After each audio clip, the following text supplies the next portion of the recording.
today you will see this everywhere. When people say, I am only human, they are talking about the limitations of being human. They are not talking about the possibilities of being human, isn't it? If we are the most intelligent species on the planet, if we are the most capable species on the planet, should we be talking about our possibilities or should we be talking about our limitations? You are the sum total of all of the choices that you've made up until now. And anything about yourself or your life that you don't like or isn't working or is mobilizing you is to be looked at in terms of, can I grow? Rather than, why did I do it, or isn't this wrong? I don't like what I've done.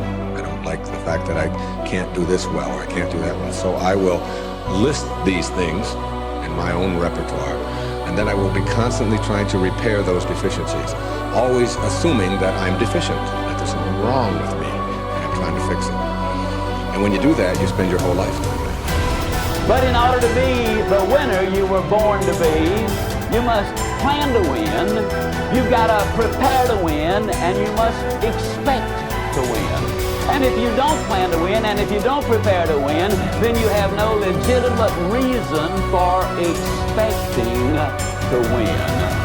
The way that we think about ourselves determines the policies that we embrace, the laws that we agree to live and abide under.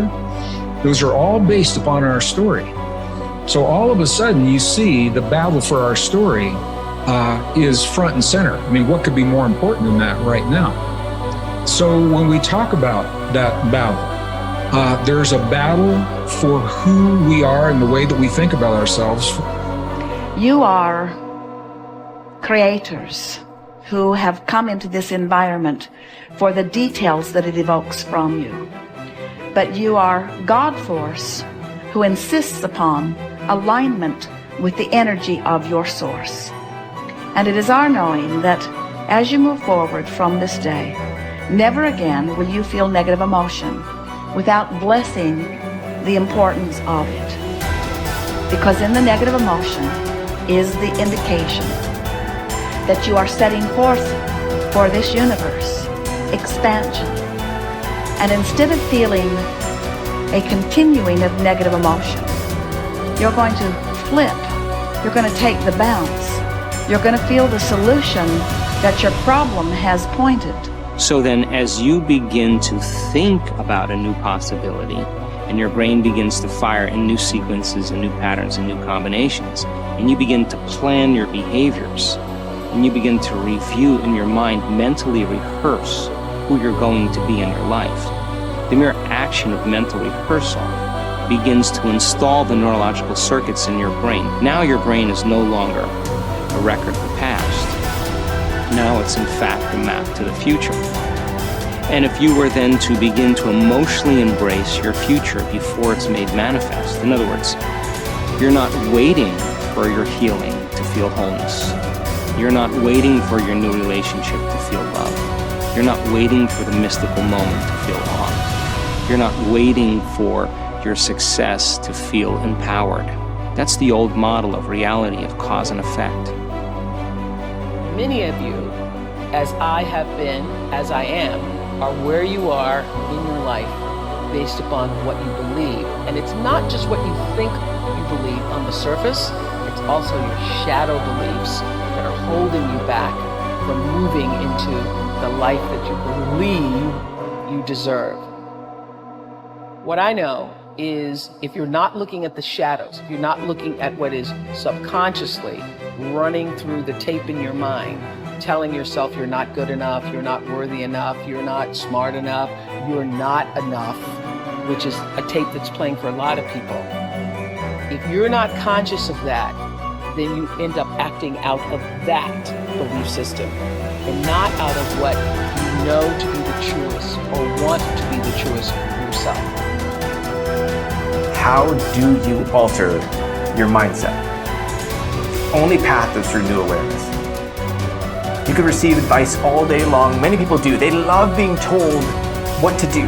They're hooked on new books, new ideas, new lists. They learn and learn and learn in all directions except the one that matters most. Learning about themselves. There is no getting around this.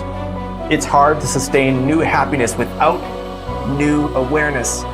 You can go for the run, you can have the hard conversation, you can eat better food, you can wake up early, read at night, you can do it all. But does it make you happier? Deep down, long term, that's the metric. If it does, if you're happier, it's because you realize something new about yourself. The change was you. You recognized why your new habits shifted your outlook. It was about challenging your old mindset. We started with this idea that now was the time. It was the time to do more, to do better, to create the change and go for it, do it. If now is the time for change, make the change, but recognize what you are truly seeking. That your body may transform, your habits may improve, you may learn new ideas. But where did the change start? What was behind it all? It's always your mindset. To control where awareness goes, we're controlling where energy is flowing. And if we're controlling where energy is flowing, we're controlling what's manifesting in our life. And this is a great secret to learn. This is something that I've learned in the monastery. My guru shared with me that's really changed my life. Because I've realized that all I need to do is control where my awareness goes. And if I can control where my awareness goes, I can control where my energy is flowing. And if I can control where my energy is flowing, I can control what is manifesting in my life. And therefore I can even choose to create positive things in my life or negative things in my life. If you want to enjoy self-confidence on the outside, you must practice complete integrity on the inside. The foundation of self-confidence is for you to live your life consistent with your innermost values and principles, while thinking and acting in harmony with your highest aspirations. Men and women with the most solid self-confidence are those who are absolutely clear about what it is they believe to be right and good and worthwhile, and who live their lives consistent with these values. Everything they do or say is an expression of their innermost convictions. Your whole world can fall down around you, but as long as you know that you are doing the right thing, you will have a deep inner sense of calm that will manifest itself in an attitude of confidence and self. In an attitude of confidence and self-assurance in any situation. You will have many ups and downs in life. But what is most important is that you remain true to yourself. Your true values are only expressed in your actions, in what you do.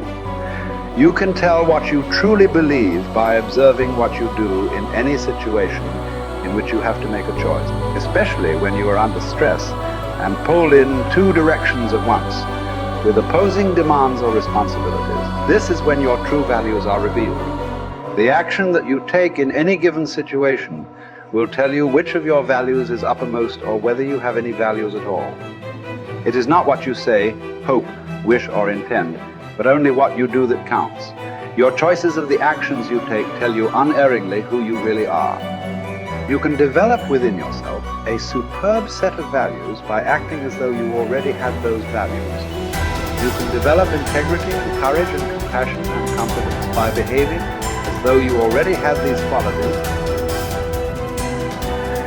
The more you act the part, especially when you demonstrate these qualities under stress or when you feel like doing or saying something else, the more rapidly these qualities become a permanent part of your mental makeup. The more you practice good values, the more rapidly you become a truly superior person. The keys to developing the unshakable self-confidence that will make everything else possible for you are self-control, self-mastery, and self-discipline. Self-confidence can come directly by behaving in a self-confident manner, but more often it comes indirectly by doing and saying the things and practicing the behaviors that lead to self-confidence. The most important self-development behavior is living consistently with your highest values at every opportunity. Appreciate how special you are. There will never be anyone exactly like you. You were given special gifts and talents to share with the world. And even though everybody has special gifts and talents, nobody will use theirs quite the same way you do. You have a way of being in the world and a perspective that's unique to you. You are the only one who thinks your thoughts the way you think them. You have created your own unique reality and are living your life according to your own unique path. You are the only you that will ever be. You're kind of a big deal.